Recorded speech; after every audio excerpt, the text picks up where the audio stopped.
As Institutas da Religião Cristã, de João Calvino.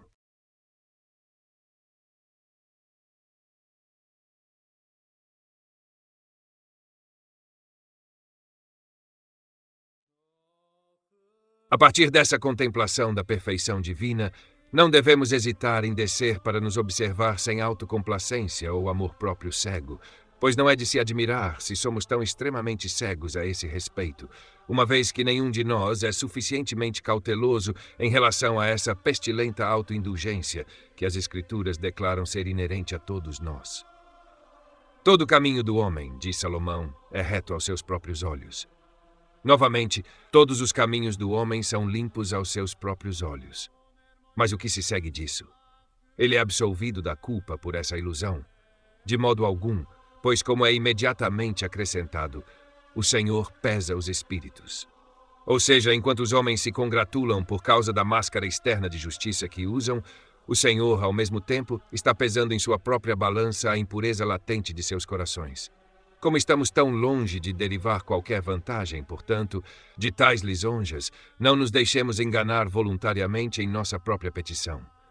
Para que possamos nos examinar adequadamente, é necessário convocar nossa consciência ao tribunal de Deus, pois temos a maior necessidade de sua luz para detectar os recantos de nossa depravação, que de outra forma estão muito profundamente ocultos. Pois só então perceberemos claramente a força desta linguagem. Como pode o homem ser justificado com Deus? O homem que é corrupção e um verme abominável e imundo, e que bebe iniquidade como água. Quem pode trazer algo limpo de um impuro? Nenhum. Então, também experimentaremos o que Jó disse a respeito de si mesmo. Se eu me justificar, minha própria boca me condenará. Se eu disser que sou perfeito, isso também me provará perverso.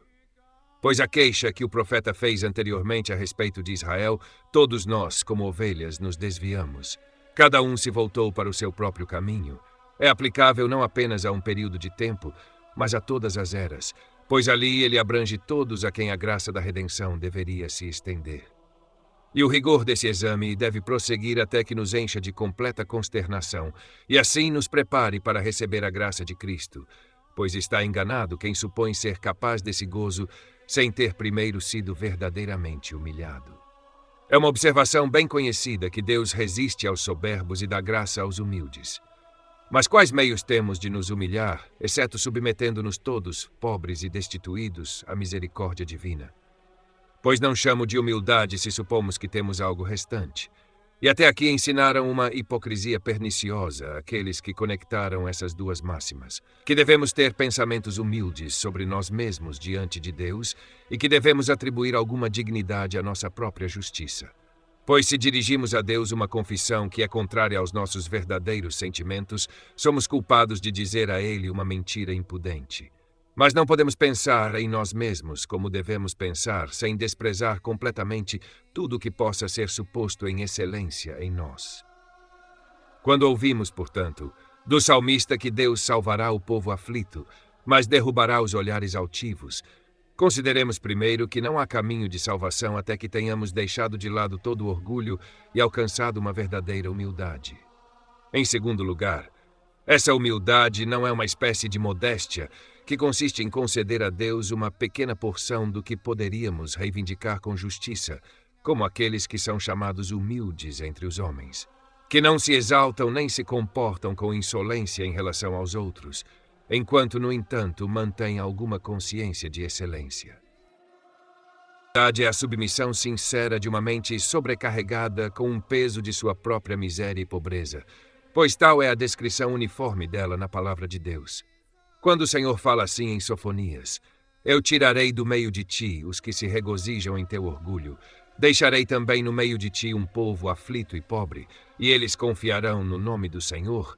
Ele não mostra claramente quem são os verdadeiramente humildes, mesmo aqueles que estão aflitos com o conhecimento de sua própria pobreza. Pelo contrário, ele descreve os soberbos como pessoas que se regozijam, porque essa é a consequência usual da prosperidade. Mas aos humildes, a quem ele pretende salvar, ele não deixa nada além de que confiem no nome do Senhor. Assim também em Isaías. A este homem olharei, até aquele que é pobre e de espírito contrito e que treme a minha palavra. Novamente, assim diz o alto e sublime, que habita a eternidade, cujo nome é santo.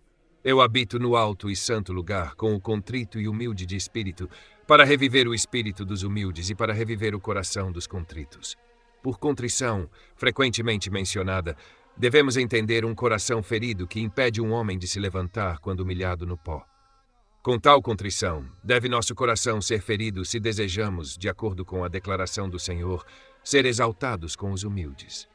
Se este não for o caso, seremos humilhados pela poderosa mão de Deus para nossa vergonha e desgraça. E não contendamos com o preceito. Nosso excelente mestre, em uma parábola como em uma imagem, nos apresentou um exemplo de genuína humildade, pois ele introduz um publicano que, estando à distância, não ousava levantar os olhos ao céu, mas batia no peito, dizendo: Deus, tem misericórdia de mim, pecador.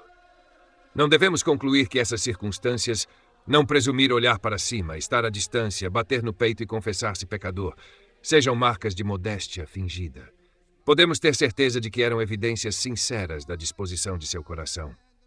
A ele, nosso Senhor opõe um fariseu que disse: Deus, eu te agradeço porque não sou como os outros homens, extorquidores, injustos, adúlteros, ou mesmo como este publicano.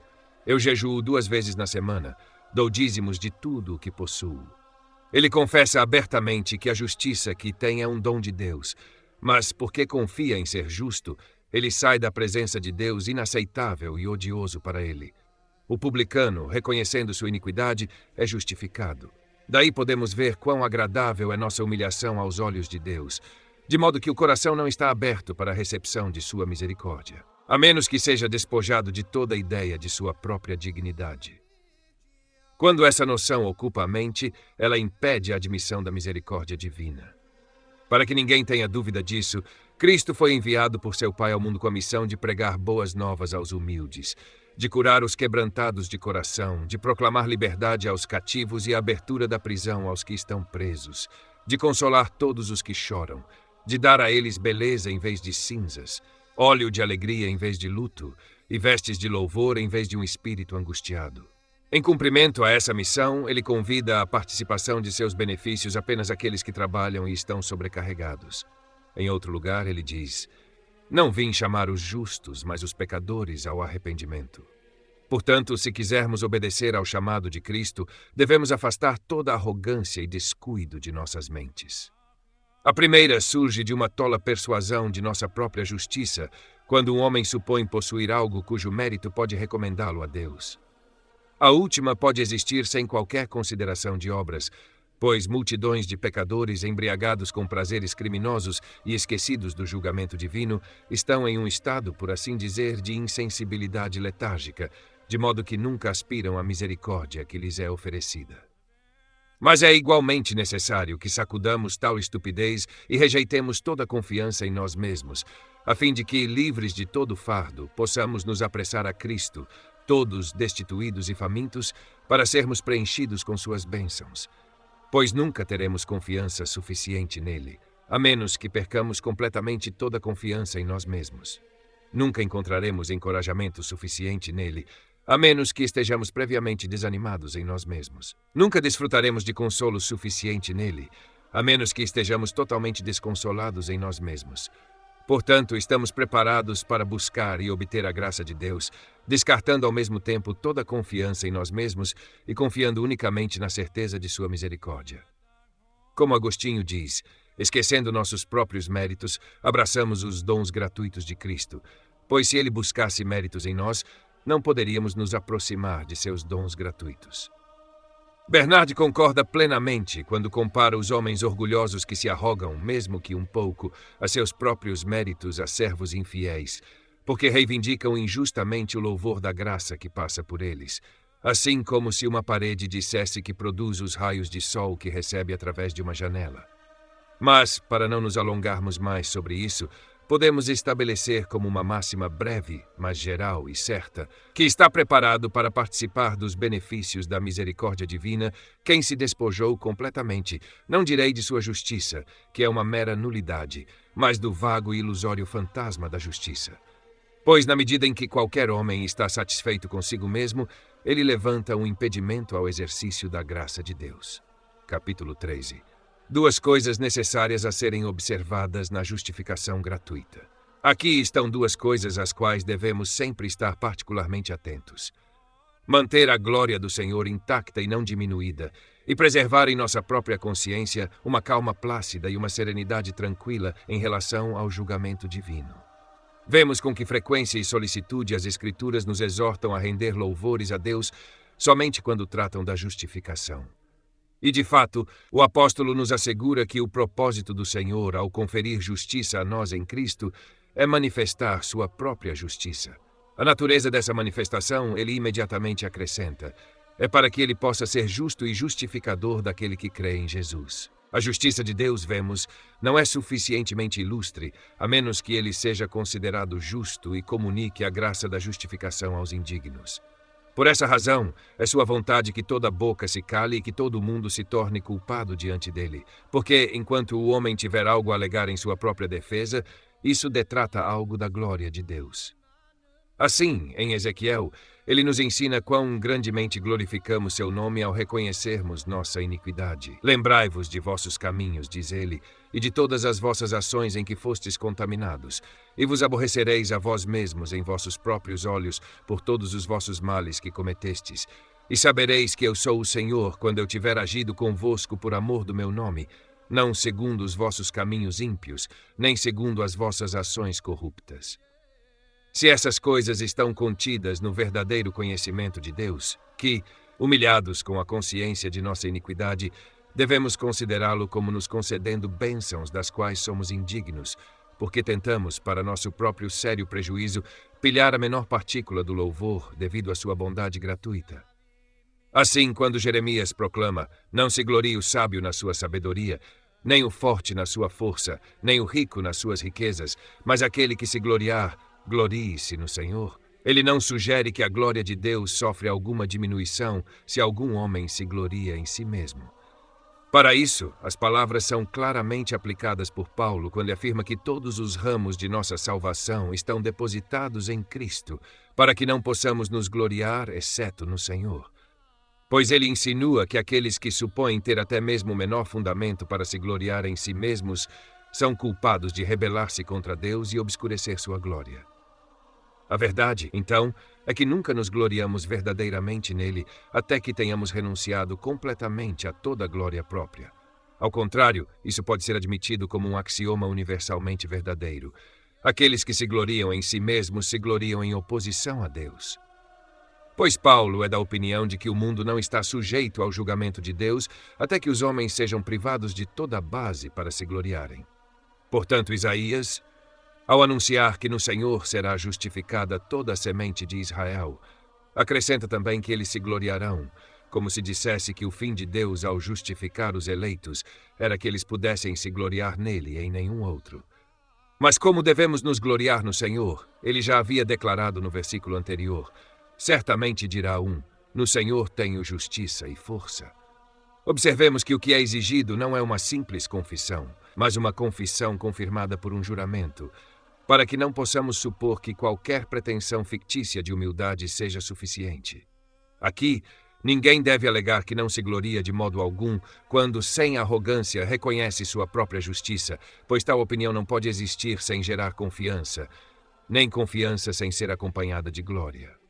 Portanto, lembremo-nos, em toda a controvérsia sobre a justiça, que esse objetivo deve ser mantido em vista, que todo o louvor a ela possa ser perfeito e não diminuído diante do Senhor, porque, de acordo com o testemunho dos apóstolos, ele nos concedeu sua graça para declarar sua justiça, para que ele possa ser justo e justificador daquele que crê em Jesus. Por isso, em outro lugar, após declarar que o Senhor nos conferiu salvação para exibir o louvor da glória de sua graça, repetindo, por assim dizer, o mesmo sentimento, ele acrescenta: pela graça sois salvos, mediante a fé, e isso não vem de vós, é dom de Deus, não de obras, para que ninguém se glorie.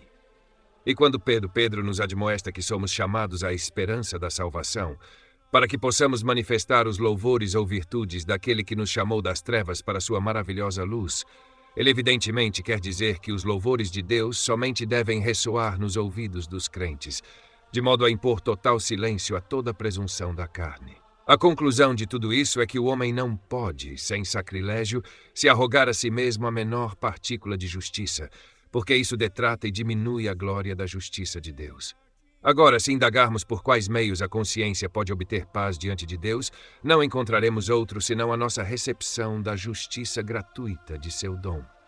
Lembremo-nos sempre da indagação de Salomão. Quem pode dizer, fiz meu coração limpo, estou puro de meu pecado? É certo que não há homem que não esteja coberto de poluição infinita.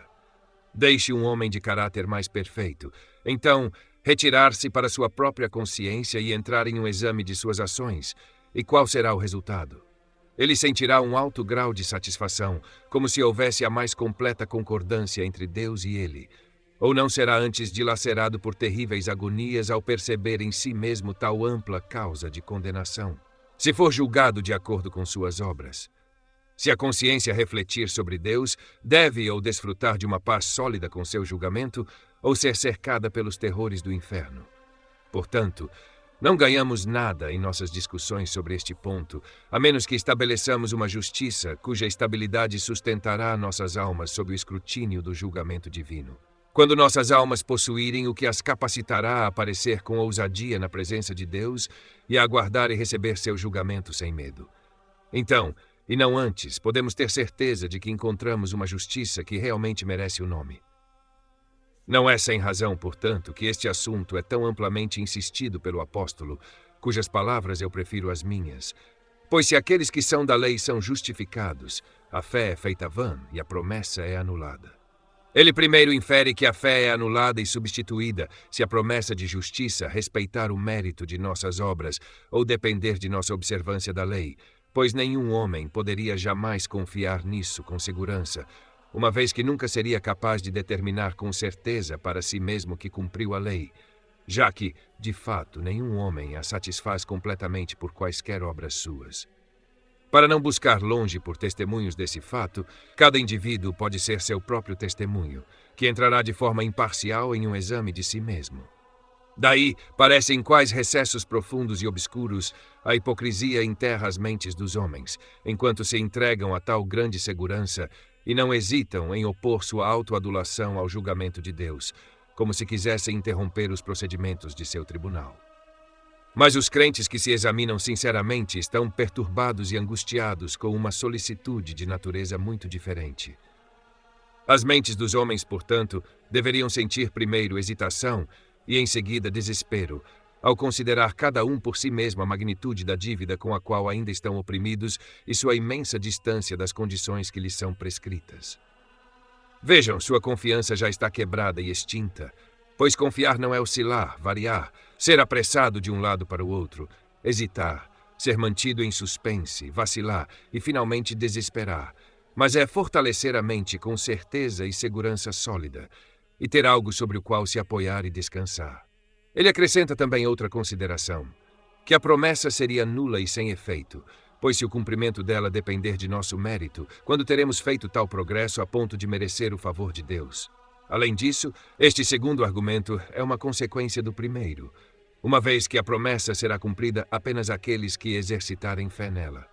Portanto, se a fé estiver ausente, a promessa não terá força. Assim, a herança é pela fé, para que seja pela graça, a fim de que a promessa possa ser segura para toda a descendência. Pois é amplamente confirmada quando depende unicamente da misericórdia divina, porque misericórdia e verdade estão conectadas por um vínculo indissolúvel, e tudo o que Deus promete misericordiosamente, ele também cumpre fielmente.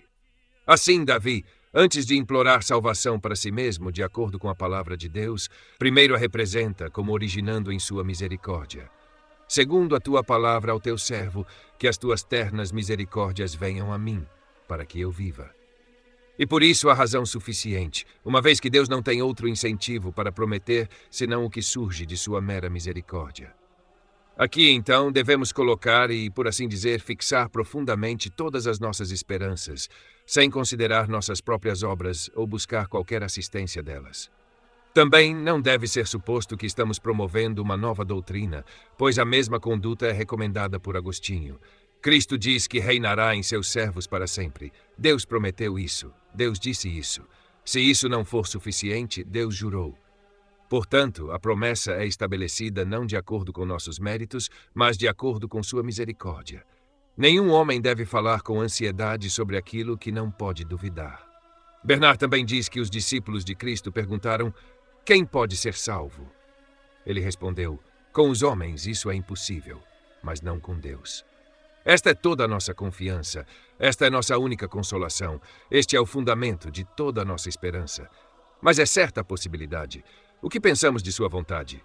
Quem sabe se ele merece amor ou ódio?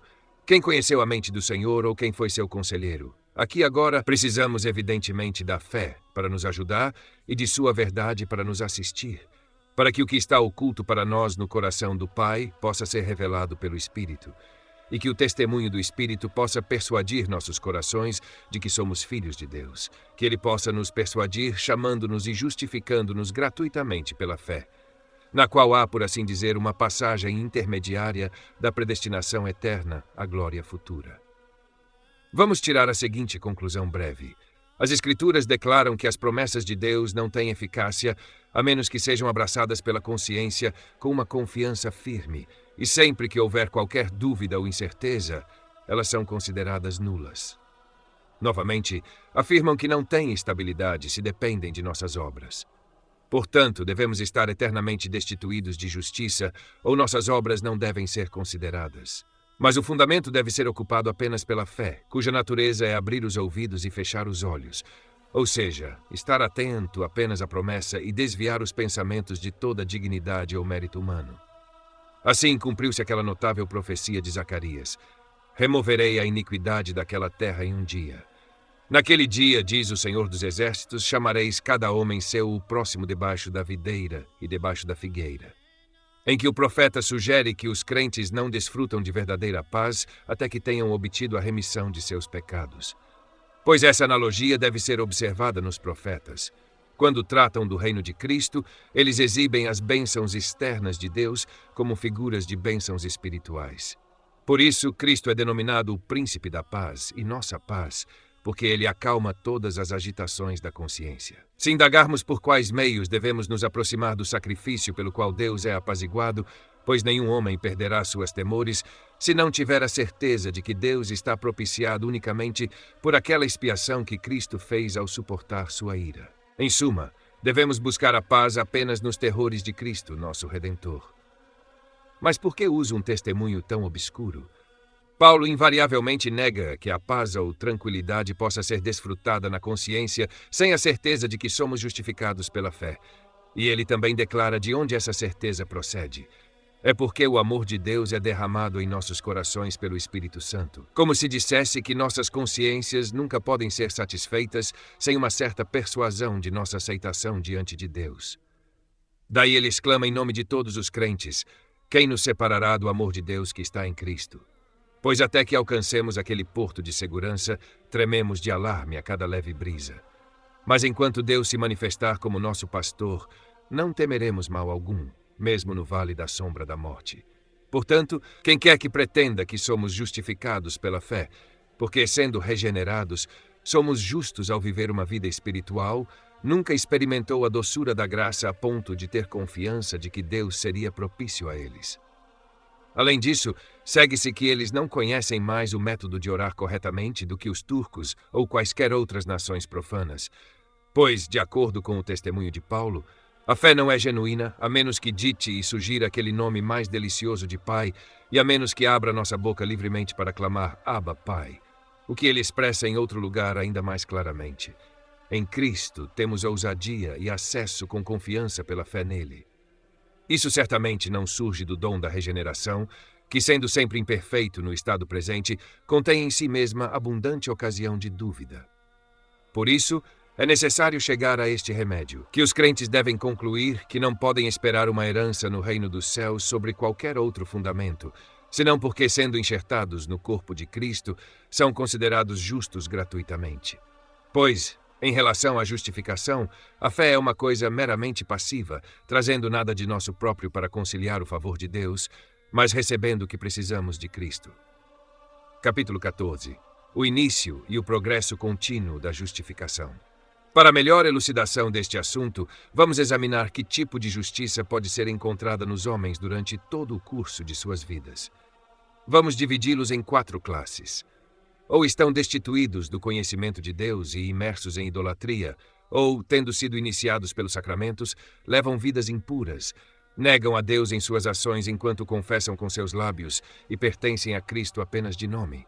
Ou são hipócritas, ocultando a iniquidade de seus corações com disfarces vãos, ou sendo regenerados pelo Espírito de Deus, se dedicam à verdadeira santidade. Na primeira dessas classes, julgados de acordo com seus caracteres naturais, da coroa da cabeça à planta dos pés, não se encontrará uma única centelha de bondade, a menos que queiramos acusar as Escrituras de falsidade nas representações que faz de todos os filhos de Adão, que o coração é enganoso acima de todas as coisas e desesperadamente maligno, que toda a imaginação do coração do homem é má desde a sua juventude, que os pensamentos do homem são vaidade, que não há temor de Deus diante de seus olhos, que não há quem entenda, não há quem busque a Deus. Em uma palavra, que ele é carne, um termo expressivo de todas aquelas obras que são enumeradas por Paulo: adultério, fornicação, impureza, lascívia, idolatria, feitiçaria, ódio, contendas, emulações, ira, discórdias, heresias, invejas, homicídios e toda impureza e abominação que se possa conceber. Esta é a dignidade na confiança da qual devem se gloriar. Mas se algum deles descobrir aquela integridade em sua conduta que entre os homens tem alguma aparência de santidade, ainda assim, como sabemos que Deus não considera o esplendor externo, devemos penetrar nas fontes secretas dessas ações, se quisermos que elas valham algo para a justificação. Devemos examinar cuidadosamente de que disposição de coração essas obras procedem. Embora um campo de observação muito extenso esteja agora diante de nós, já que o assunto pode ser tratado em poucas palavras, serei o mais conciso possível. Em primeiro lugar, não nego que quaisquer excelências que apareçam nos incrédulos são dons de Deus. Não estou tão em desacordo com a opinião comum da humanidade a ponto de afirmar que não há diferença entre a justiça, a moderação e a equidade de Tito ou Trajano, e a fúria, a intemperança e a crueldade de Calígula ou Nero, ou entre as obscenidades de Tibério e a continência de Vespasiano. E não me detendo em virtudes ou vícios particulares, entre a observância e o desprezo da obrigação moral e das leis positivas, pois tão grande é a diferença entre o justo e o injusto, que é visível até mesmo na imagem sem vida disso. Pois que ordem restará no mundo, se esses opostos forem confundidos? Tal distinção, portanto, entre ações virtuosas e viciosas, não apenas foi gravada pelo Senhor no coração de cada homem, mas também foi frequentemente confirmada por suas dispensões providenciais. Vemos como ele confere muitas bênçãos da vida presente àqueles que praticam a virtude entre os homens. Não que essa semelhança externa da virtude mereça o menor favor dele, mas ele se agradou em descobrir sua grande estima pela verdadeira justiça ao não permitir que o que é externo e hipócrita permaneça sem uma recompensa temporal. Daí se segue, como acabamos de reconhecer, que essas virtudes, sejam quais forem, ou melhor, imagens de virtudes, são os dons de Deus, uma vez que não há nada em nenhum aspecto louvável que não proceda dele. No entanto, a observação de Agostinho é estritamente verdadeira, que todos os que são estranhos à religião do único Deus verdadeiro, por mais que possam ser considerados dignos de admiração por sua virtude reputada, não apenas não merecem recompensa, mas são, na verdade, merecedores de punição, porque contaminam os puros dons de Deus com a poluição de seus próprios corações.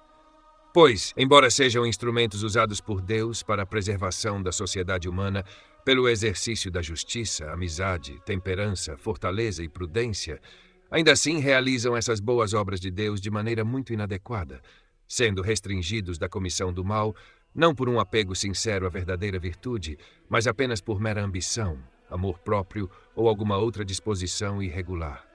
Essas ações, portanto, sendo corrompidas em sua própria origem pela impureza de seus corações, não têm mais direito de ser classificadas entre as virtudes do que aqueles vícios que comumente enganam a humanidade por sua afinidade e semelhança com as virtudes.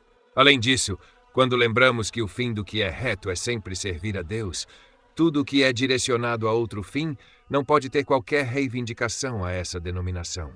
Portanto, uma vez que não consideram o fim prescrito pela sabedoria divina, embora um ato realizado por eles seja externamente e aparentemente bom, sendo direcionado a um fim errado, torna-se pecado. Ele conclui, portanto, que todos os fabulosos e cínicos, em todas as suas ações celebradas, eram culpados de pecado, na medida em que, destituídos da luz da fé, não dirigiram essas ações ao fim a que deveriam tê-las dirigido. Consequentemente, não tinham justiça genuína, porque os deveres morais são avaliados não por ações externas, mas pelos fins para os quais tais ações são destinadas. Além disso, se houver alguma verdade na afirmação de João de que quem não tem o Filho de Deus não tem vida, aqueles que não têm interesse em Cristo, sejam quais forem seus caracteres, suas ações ou seus esforços, estão constantemente avançando ao longo de toda a sua vida em direção à destruição e à sentença de morte eterna. Sobre este argumento, fundamenta-se a seguinte observação de Agostinho. Nossa religião discrimina entre os justos e os injustos, não pelas obras da lei, mas pela da fé, sem a qual as obras aparentemente boas são pervertidas em pecados. Por isso, o mesmo escritor, em outro lugar, compara de forma marcante os esforços de tais homens a um desvio em uma corrida do percurso prescrito. Mas quanto mais vigorosamente alguém corre fora do caminho, mais se afasta do objetivo e se torna mais infeliz. Portanto, ele argumenta que é melhor parar no caminho do que correr fora dele. Finalmente, é evidente que são árvores más, pois sem a participação de Cristo não há santificação. Eles podem produzir frutos belos e agradáveis aos olhos, mesmo que doce ao paladar, mas nunca há nada que seja bom. Daí percebemos claramente que todos os pensamentos, meditações e ações do homem, anteriores a uma reconciliação com Deus pela fé, são malditos e não apenas não servem para a justificação, mas certamente merecem condenação. Mas por que discutimos sobre isso como um ponto duvidoso quando já está provado pelo testemunho do apóstolo que sem fé é impossível agradar a Deus? A prova será ainda mais clara se a graça de Deus for diretamente oposta à condição natural do homem. As Escrituras proclamam invariavelmente que Deus não encontra nada nos homens que possa incitá-lo a abençoá-los, mas que ele os previne por sua bondade gratuita. Pois o que pode um homem morto fazer para recuperar a vida? Mas quando Deus nos ilumina com o conhecimento de si mesmo, é dito que ele nos ressuscita da morte e nos faz novas criaturas. Sob esse aspecto, encontramos a bondade divina para conosco frequentemente celebrada, especialmente pelo apóstolo. Deus, diz ele, é rico em misericórdia, por seu grande amor com que nos amou, mesmo quando estávamos mortos em pecados, nos vivificou juntamente com Cristo, etc. Em outro lugar, quando, sob o tipo de Abraão, ele trata do chamado geral dos crentes, diz que é Deus quem vivifica os mortos e chama à existência as coisas que não existem como se já existissem. Se somos nada, o que podemos fazer? Portanto, Deus reprime essa presunção no livro de Jó, nas seguintes palavras: quem me impediu de que eu devesse retribuí-lo? Tudo o que está debaixo do céu é meu. Paulo, explicando essa passagem, conclui que não devemos supor que trazemos algo ao Senhor, exceto indigência ignominiosa e vazio. Por isso, na passagem citada acima, para provar que alcançamos a esperança da salvação, não por obras, mas unicamente pela graça de Deus, ele alega que somos sua obra, criados em Cristo Jesus para boas obras, as quais Deus preparou de antemão para que andássemos nelas, como se quisesse dizer: quem de nós pode se gabar de ter influenciado Deus por sua justiça, uma vez que nosso primeiro poder de fazer o bem procede da regeneração? Pois, de acordo com a constituição de nossa natureza, é mais fácil extrair óleo de uma pedra do que realizar uma boa obra. É realmente maravilhoso que um homem condenado a tal ignomínia ouse pretender ter algo restante. Portanto, confessamos, com aquele eminente servo do Senhor, que Deus nos salvou e nos chamou com uma santa vocação, não segundo nossas obras, mas segundo seu próprio propósito e graça, e que a bondade e o amor de Deus, nosso Salvador, para com os homens apareceram, porque não por obras de justiça que fizemos, mas segundo sua misericórdia ele nos salvou, para que, sendo justificados por sua graça, possamos nos tornar herdeiros da vida eterna. Por essa confissão, despojamos o homem de toda justiça, até mesmo da menor partícula, até que, por mera misericórdia, ele tenha sido regenerado para a esperança da vida eterna. Pois se uma justiça de obras contribuísse em algo para nossa justificação, não seríamos verdadeiramente justificados pela graça. O apóstolo, ao afirmar que a justificação é pela graça, certamente não esqueceu seu argumento em outro lugar, que se for por obras, então não é mais graça.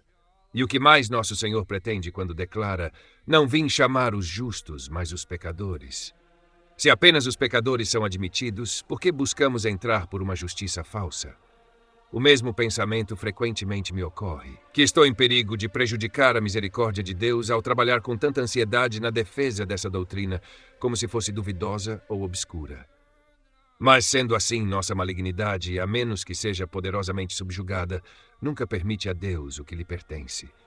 Sou forçado a me deter um pouco mais sobre isso, mas como as Escrituras são suficientemente claras sobre este assunto, usarei sua linguagem em preferência à minha. Isaías, após descrever a ruína universal da humanidade, acrescenta corretamente o método de recuperação. O Senhor viu isso e se desagradou, pois não havia justiça, e viu que não havia homem e se admirou, pois não havia intercessor. Portanto, seu próprio braço trouxe salvação para ele e sua justiça o sustentou. Onde estão nossas justiças? Se é verdade, como diz o profeta, que ninguém ajuda o Senhor a obter sua salvação, outro profeta introduz o Senhor falando da reconciliação dos pecadores consigo mesmo, dizendo: eu te desposarei para sempre em justiça, em juízo, em benignidade e em misericórdias. Terei misericórdia dela que não havia alcançado misericórdia. Se esta aliança, que é evidentemente nossa primeira união com Deus, depende de sua misericórdia, permanece como nenhuma base para nossa justiça. Eu realmente gostaria de ser informado por aqueles que pretendem que qualquer homem se aproxima de Deus com alguma justiça de obras, se há alguma justiça que não seja aquela que é aceita por Deus. Se é loucura entreter tal pensamento, o que é aceitável a Deus pode proceder de seus inimigos, que com todas as suas ações são objetos de seu completo desprezo. E que todos nós somos inimigos inveterados e declarados de nosso Deus até que sejamos justificados e recebidos em sua amizade, é uma verdade inegável. Se a justificação é o princípio do qual o amor origina, que justiça de obras pode proceder dela? Para destruir essa arrogância pestilenta, portanto, João nos avisa cuidadosamente que não o amamos primeiro, e o Senhor já havia ensinado por seu profeta muito antes a mesma verdade. Eu os amarei gratuitamente, diz ele, pois minha ira se afastou. Se seu amor estava espontaneamente inclinado para conosco, certamente não é excitado por obras. Mas a massa ignorante da humanidade tem apenas essa noção de que nenhum homem mereceu que Cristo realizasse nossa redenção. Mas que para obter a posse da redenção, derivamos alguma assistência de nossas obras. Mas por mais que possamos ter sido redimidos por Cristo, até que sejamos introduzidos em comunhão com Ele pelo chamado do Pai, somos tanto filhos das trevas e da morte quanto inimigos de Deus. Pois Paulo ensina que não somos purificados e lavados de nossas impurezas pelo sangue de Cristo, até que o Espírito realize essa purificação dentro de nós. Isso é o mesmo que Pedro pretende quando declara que a santificação do Espírito é eficaz para a obediência e a aspersão do sangue de Jesus Cristo. Se somos aspergidos pelo Espírito com o sangue de Cristo para purificação, não devemos imaginar que antes dessa ablução estamos em qualquer outro estado que não o de pecadores destituídos de Cristo. Portanto, podemos ter certeza de que o início de nossa salvação é, por assim dizer, uma ressurreição da morte para a vida, porque quando, em nome de Cristo, nos é dado crer nele, começamos então a experimentar uma transição da morte para a vida. O mesmo raciocínio pode ser aplicado à segunda e terceira classes de homens na divisão mencionada acima, pois a impureza da consciência prova que nenhum deles ainda foi regenerado pelo Espírito de Deus, e sua condição não regenerada também traz sua falta de fé, de onde aparece que ainda não estão reconciliados com Deus ou justificados à sua vista, uma vez que essas bênçãos só são alcançadas pela fé. O que pode ser realizado por pecadores alienados de Deus que não é execrável à sua vista? No entanto, todos os ímpios, especialmente os hipócritas, estão inflacionados com essa confiança tola, embora saibam que seu coração está cheio de impureza. No entanto, se realizam quaisquer ações enganosas, consideram-nas boas demais para serem desprezadas por Deus. Daí surge aquele erro pernicioso, que, embora convictos de um coração poluído e impuro, não podem ser levados a confessar-se destituídos de justiça. Mas, enquanto se reconhecem injustos, porque não pode ser negado, ainda assim se arrogam algum grau de justiça. Essa vaidade o Senhor refuta excelentemente pelo profeta.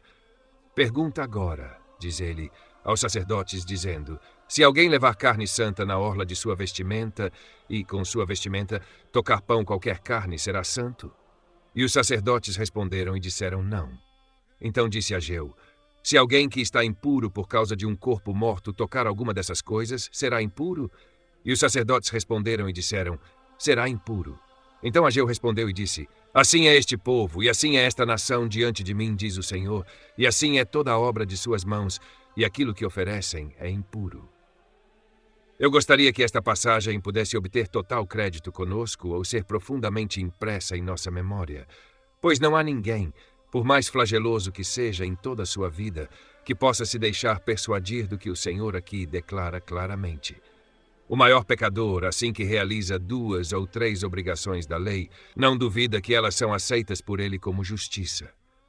Mas o Senhor nega positivamente que qualquer santificação seja adquirida por tais ações, a menos que o coração esteja previamente bem purificado. E não contente com isso, ele afirma que todas as obras dos pecadores são contaminadas pela impureza de seus corações. Deixe o nome de justiça, então, não ser mais dado a essas obras que são condenadas por sua poluição pelos lábios de Deus. E com que bela similitude ele demonstra isso. Pois poderia ter sido objetado que o que o Senhor havia ordenado era inviável. Mas ele mostra, ao contrário, que não é de se admirar se aquelas coisas que são santificadas e não contaminadas pela poluição dos ímpios, uma vez que uma mão impura não pode tocar nada que tenha sido consagrado sem profaná-lo. Ele prossegue excelentemente com o mesmo argumento também em Isaías: não trazeis mais ofertas vãs. O incenso é uma abominação para mim. As vossas luas novas e as vossas festas marcadas, a minha alma as aborrece. São um fardo para mim. Estou cansado de suportá-las. Quando estenderdes as vossas mãos, esconderei de vós os meus olhos. Sim, quando multiplicardes as vossas orações, não as ouvirei. As vossas mãos estão cheias de sangue. Lavai-vos, fazei-vos limpos, afastai a maldade das vossas ações. Qual é a razão pela qual o Senhor está tão descontentado com a obediência à sua lei?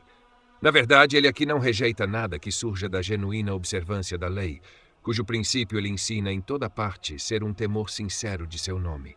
Se isso estiver ausente, todas as oblações feitas a ele não são meramente trifles, mas poluições nauseantes e abomináveis. Que os hipócritas vão agora, e mantendo a depravação oculta em seus corações, se esforcem por suas obras para merecer o favor de Deus, mas por tais meios eles acrescentarão provocação à provocação, pois o sacrifício dos ímpios é uma abominação para o Senhor, mas as orações dos retos são o seu deleite.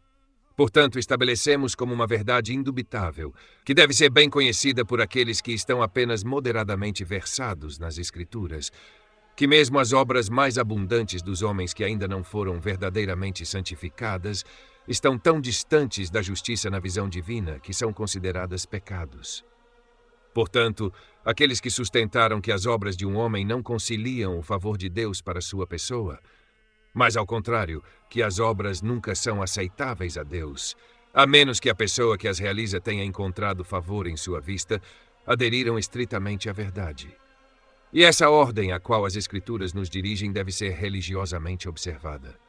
Moisés relata que o Senhor teve respeito por Abel e por sua oferta. Ele não indica claramente que o Senhor é propício aos homens antes de considerar suas obras? Portanto, a purificação do coração é um pré-requisito necessário para que as obras que realizamos sejam favoravelmente recebidas por Deus, pois a declaração de Jeremias está sempre em vigor. Os olhos do Senhor estão sobre a verdade. E o Espírito Santo afirmou pela boca de Pedro que é pela fé somente que o coração é purificado, o que prova que o primeiro fundamento está estabelecido em uma fé verdadeira e viva. Agora, vamos examinar que grau de justiça é possuído por aqueles que classificamos na 4ª classe.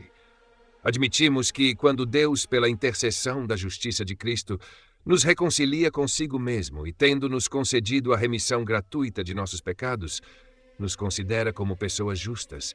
A esta misericórdia ele acrescenta também outra bênção, pois ele habita em nós pelo seu Santo Espírito, pelo poder do qual nossos desejos carnais são diariamente mais e mais mortificados e somos santificados, ou seja, consagrados ao Senhor para uma verdadeira pureza de vida, tendo nossos corações moldados para obedecer à sua lei, de modo que nossa inclinação predominante seja submeter-se à sua vontade e promover sua glória somente por todos os meios possíveis. Mas mesmo enquanto estamos sob a orientação do Espírito Santo, caminhamos nos caminhos do Senhor para que não nos esqueçamos de nós mesmos e fiquemos cheios de orgulho. Sentimos que tais restos de imperfeição nos oferecem abundante causa para a humildade. As Escrituras declaram que não há um justo sobre a terra que faça o bem e não peque. Que tipo de justiça, então, os crentes obterão de suas próprias obras? Em primeiro lugar, afirmo que as melhores de suas realizações estão manchadas e corrompidas por alguma impureza carnal e degradadas por uma mistura de alguma liga. Que qualquer servo santo de Deus selecione de toda a sua vida aquilo que ele conceber como o melhor de todas as suas ações, e que ele o examine com atenção de todos os lados. Ele certamente descobrirá nele alguma mancha da corrupção da carne, uma vez que nossa disposição para boas ações nunca é o que deveria ser, mas nossa causa é de grande debilidade. Embora percebamos que as manchas que deformam as obras dos santos não sejam difíceis de serem descobertas, suponhamos que as admitamos como manchas muito diminutas. Elas não serão de modo algum ofensivas aos olhos de Deus, em cuja presença até as estrelas não são puras. Agora já estabelecemos que não há uma única ação realizada pelos santos que, se julgada de acordo com seu mérito intrínseco, não mereça justamente ser recompensada com vergonha. Em seguida, mesmo que fosse possível para nós realizar quaisquer obras completamente puras e perfeitas, um único pecado é suficiente para extinguir e aniquilar toda lembrança de justiça anterior, como é declarado pelo profeta. Com ele, Tiago também concorda. Quem quer que ofenda em um ponto é culpado de todos. Agora, uma vez que esta vida mortal nunca é pura ou livre de pecado, qualquer justiça que possamos adquirir, sendo perpetuamente corrompida, dominada e destruída por pecados subsequentes, não seria admitida diante de Deus nem imputada a nós como justiça. Por fim, ao considerar a justiça das obras, devemos nos atentar não a qualquer ação ordenada na lei, mas ao próprio mandamento. Portanto, se buscamos justiça pela lei, é em vão que realizamos 2 ou 3 obras. Uma observância perpétua da lei é indispensavelmente necessária. Por isso, Deus não nos imputa como justiça a remissão de pecados, da qual falamos apenas uma vez, como alguns tolos imaginam, para que, tendo obtido perdão por nossas vidas passadas, possamos depois buscar justiça pela lei, o que seria apenas brincar conosco e nos iludir com uma esperança falaciosa. Pois, uma vez que a perfeição é inatingível para nós enquanto estamos neste corpo mortal, e o Senhor anuncia morte e julgamento sobre todos cujas obras não são completamente e universalmente justas, sempre haverá matéria de acusação e condenação contra nós, a menos que a justiça dos homens, que são contaminados pela poluição dos ímpios, uma vez que uma mão impura não pode tocar nada que tenha sido consagrado sem profaná-lo. Ele prossegue excelentemente com o mesmo argumento também em Isaías. Não trazeis mais ofertas vãs, o incenso é uma abominação para mim. As vossas luas novas e as vossas festas marcadas, a minha alma as aborrece. São um fardo para mim, estou cansado de suportá-las. Quando estenderdes as vossas mãos, esconderei de vós os meus olhos. Sim, quando multiplicardes as vossas orações, não as ouvirei. As vossas mãos estão cheias de sangue. Lavai-vos, fazei-vos limpos, afastai a maldade das vossas ações. Qual é a razão pela qual o Senhor está tão descontentado com a obediência à sua lei? Na verdade, ele aqui não rejeita nada que surja da genuína observância da lei, cujo princípio ele ensina em toda parte ser um temor sincero de seu nome. Se isso estiver ausente, todas as oblações feitas a ele não são meramente trifles, mas poluições nauseantes e abomináveis. Que os hipócritas vão agora, e mantendo a depravação oculta em seus corações, se esforcem por suas obras para merecer o favor de Deus. Mas por tais meios, eles acrescentarão provocação à provocação, pois o sacrifício dos ímpios é uma abominação para o Senhor, mas as orações dos retos são o seu deleite.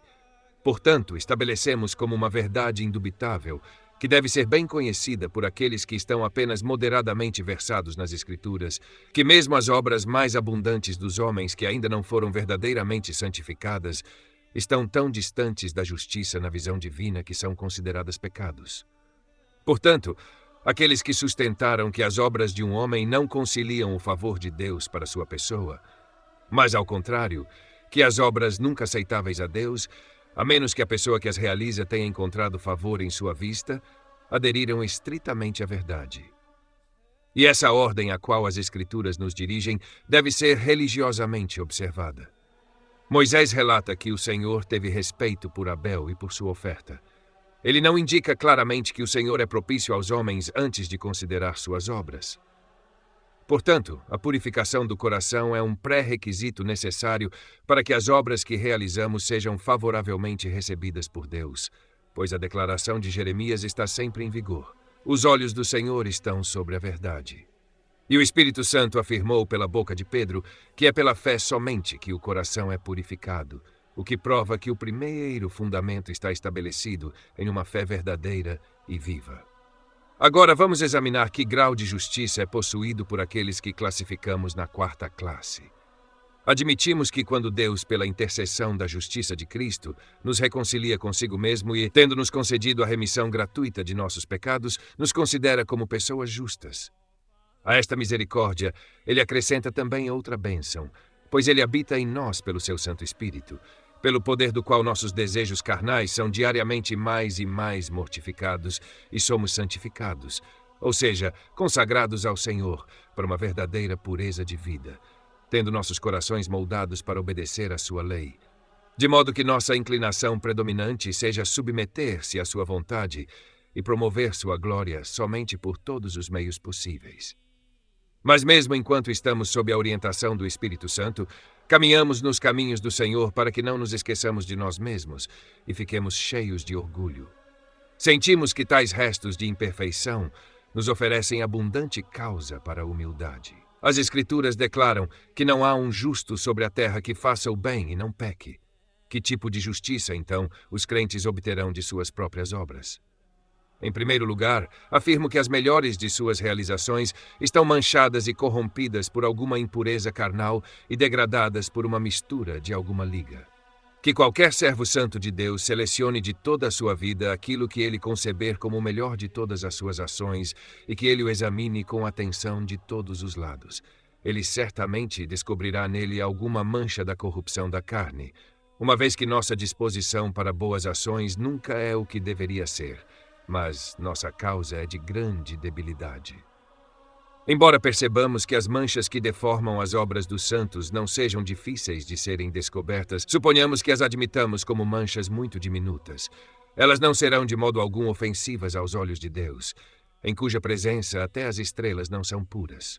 Agora, já estabelecemos que não há uma única ação realizada pelos santos que, se julgada de acordo com seu mérito intrínseco, não mereça justamente ser recompensada com vergonha. Em seguida, mesmo que fosse possível para nós realizar quaisquer obras completamente puras e perfeitas, um único pecado é suficiente para extinguir e aniquilar toda lembrança de justiça anterior, como é declarado pelo profeta. Com ele, Tiago também concorda. Quem quer que ofenda em um ponto é culpado de todos. Agora, uma vez que esta vida mortal nunca é pura ou livre de pecado, qualquer justiça que possamos adquirir, sendo perpetuamente corrompida, dominada e destruída por pecados subsequentes, não seria admitida diante de Deus, nem imputada a nós como justiça. Por fim, ao considerar a justiça das obras, devemos nos atentar não a qualquer ação ordenada na lei, mas ao próprio mandamento. Portanto, se buscamos justiça pela lei, é em vão que realizamos 2 ou 3 obras. Uma observância perpétua da lei é indispensavelmente necessária. Por isso, Deus não nos imputa como justiça a remissão de pecados, da qual falamos apenas uma vez, como alguns tolos imaginam, para que, tendo obtido perdão por nossas vidas passadas, possamos depois buscar justiça pela lei, o que seria apenas brincar conosco e nos iludir com uma esperança falaciosa.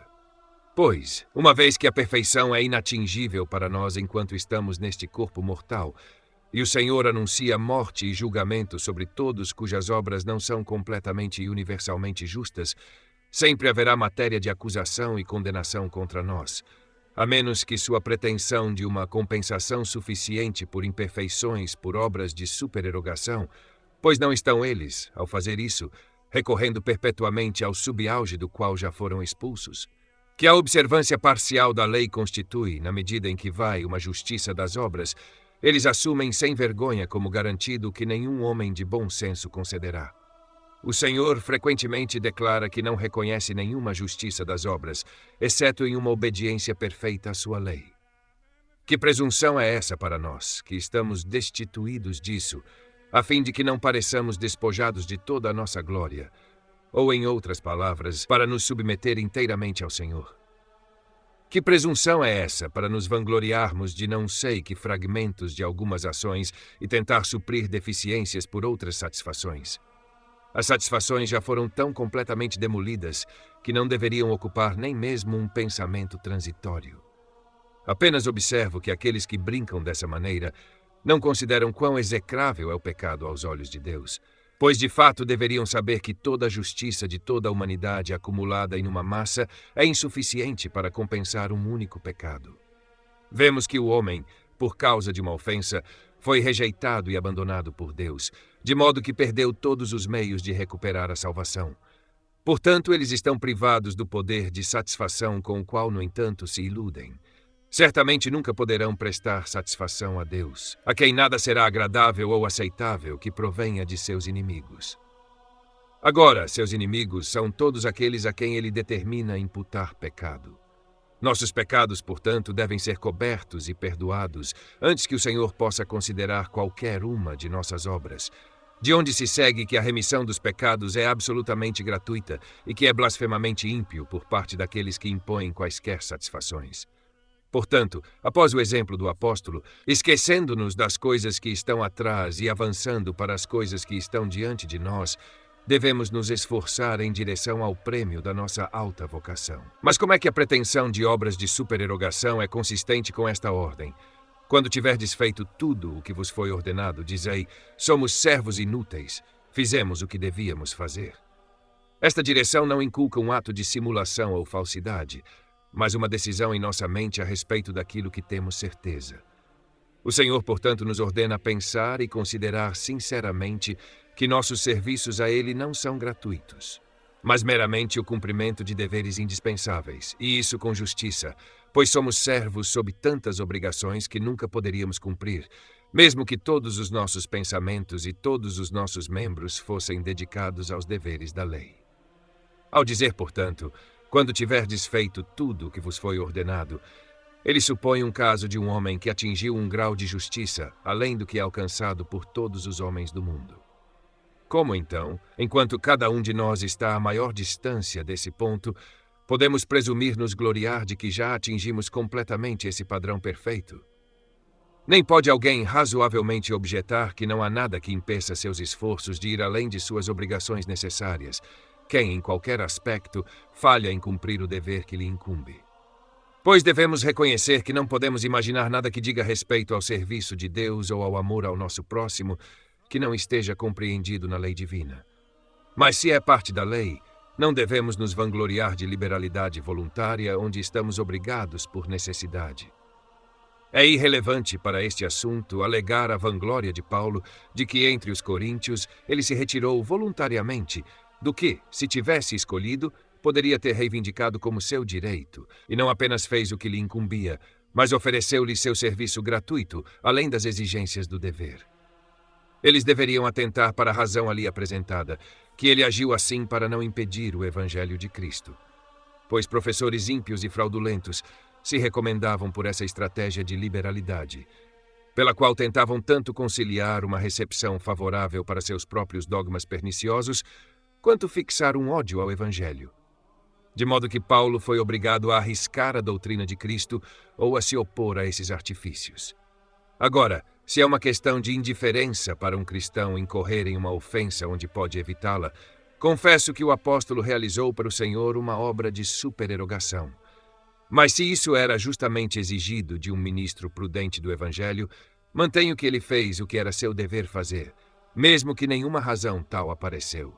Ainda assim, a observação de Crisóstomo é sempre verdadeira, que tudo o que temos está no mesmo tom que as posses dos escravos, que a lei pronuncia ser propriedade de seus senhores. E Cristo claramente entregou a mesma verdade na parábola em que pergunta se agradecemos a um servo quando ele retorna para casa à noite, após os vários trabalhos do dia. Mas é possível que ele tenha trabalhado com maior diligência do que ousamos exigir.